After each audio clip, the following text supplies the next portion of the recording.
bagaimana kita bisa membuat suami kita senang melihat kita? Tentunya hal ini tidak mungkin bisa membuat suami kita senang melihat kita kecuali kita berakhlak yang mulia. Akhlak mulia adalah perkara yang sangat penting. Kemudian juga menjaga penampilan kita. Kemarin 2 hari yang lalu, hari saya pertama datang sini hari apa? Hari Jumat. Hari Jumat 2 hari yang lalu. 3 hari yang lalu ya. Sekarang Senin, 3 hari yang lalu. Datang seorang lelaki menemui saya. Dia bilang, Ustadz kan nanti mengisi pengajian tentang nasihat kepada para wanita. Saya bilang, iya. Tolong nasihati para wanita, Ustadz. Kelihatannya dia mengeluh sama istrinya. Ya. Ada apa? Itu Ustadz. Tolonglah nasihat sama wanita itu. Rapi-rapikan tubuhnya, harumkan tubuhnya, tempat tidur tolong diperhatikan. Waduh, kasihan lelaki ini. Loh, dalam hati saya, kenapa dia tidak ngomong langsung? Mungkin dia takut. Mungkin istrinya kekar, wallahu alam. Kenapa dia takut menyampaikan kepada istrinya? Kok saya yang jadi korban suruh menyampaikan kepada para istri? Rupanya ini salah satu masalah yang kelihatannya sepele namun dilalaikan oleh banyak wanita. Bahwasanya wanita harus merias dirinya di hadapan suaminya, memperhatikan kecantikan tubuhnya, perhatikan keharuman tubuhnya.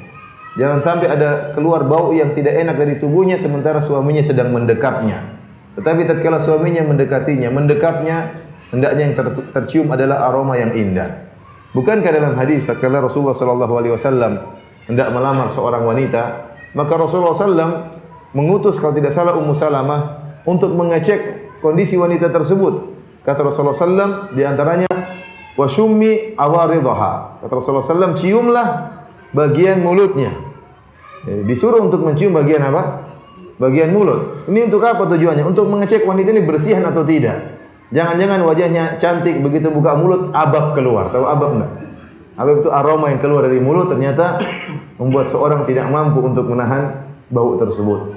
Sebagian lelaki, sebaliknya juga sebagian wanita tidak kuat dengan aroma-aroma yang tidak enak. Ini berarti menunjukkan Rasulullah SAW ingin mencari istri yang bersihan.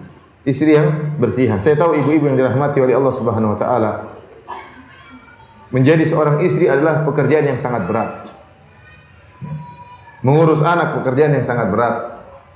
Menyiapkan makanan buat suami pekerjaan yang sangat berat. Tentunya ini semua akan mendapatkan pahala dari Allah Subhanahu wa taala. Akan mendatangkan keridhaan Allah Subhanahu wa taala. Tetapi sisihkan waktu untuk bisa merias diri, memperhatikan kondisi diri. Sisihkan waktu untuk mempercantik wajah. Dalam bahasa sekarang artinya sisihkan waktu untuk perawatan. Perawatan itu penting. Ya, perawatan itu penting. Kita ingin suami kita bahagia di sisi kita. Bukankah suami kita tatkala keluar bekerja banyak dia lihat bunga-bunga yang bertebaran. Dia tidak mau lihat bunga tersebut terkadang datang menghampiri. Susah dia untuk menundukkan pandangan. Dia berusaha untuk menundukkan pandangan tetapi terkadang imannya lemah. Maka dia pun mengangkat pandangannya lalu dia lihat bunga tersebut. Tatkala dia melihat bunga tersebut maka tidak sengaja dan bahkan otomatis dia pun membandingkan dengan istrinya. Kok bunga yang di rumah tidak seperti bunga di hadapan saya? Terkadang lelaki seperti itu. Oleh karenanya seorang wanita yang salehah ingat bahwasanya di antara tujuan pernikahan kata Rasulullah sallallahu fa innahu aghaddu lil basar, bahwasanya pernikahan lebih menundukkan pandangan.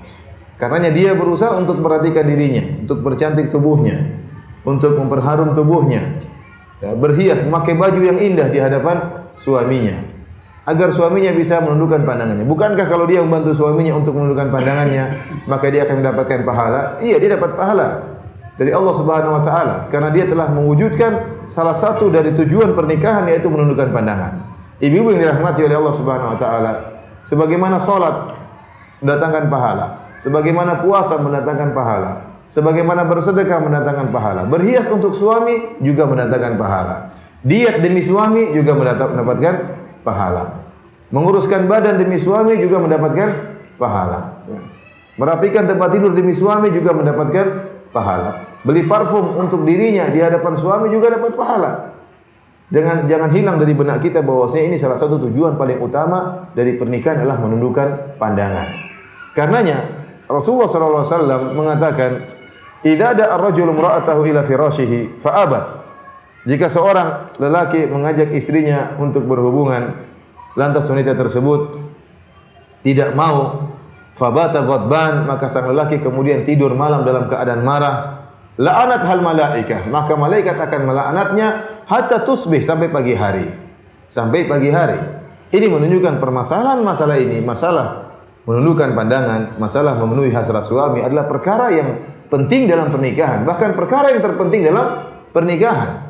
Bahkan perkara yang terpenting dalam pernikahan. Ya.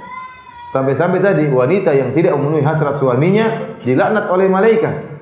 Sampai kapan? Sampai pagi hari. Bahkan dalam riwayat kata Rasulullah SAW, illa kana alladhi fis sama' sakhitan 'alaiha. Kecuali yang ada di langit, yaitu Allah Subhanahu wa taala, akan murka kepada wanita ini. Kenapa? Sang lelaki tidak bisa memenuhi hasratnya.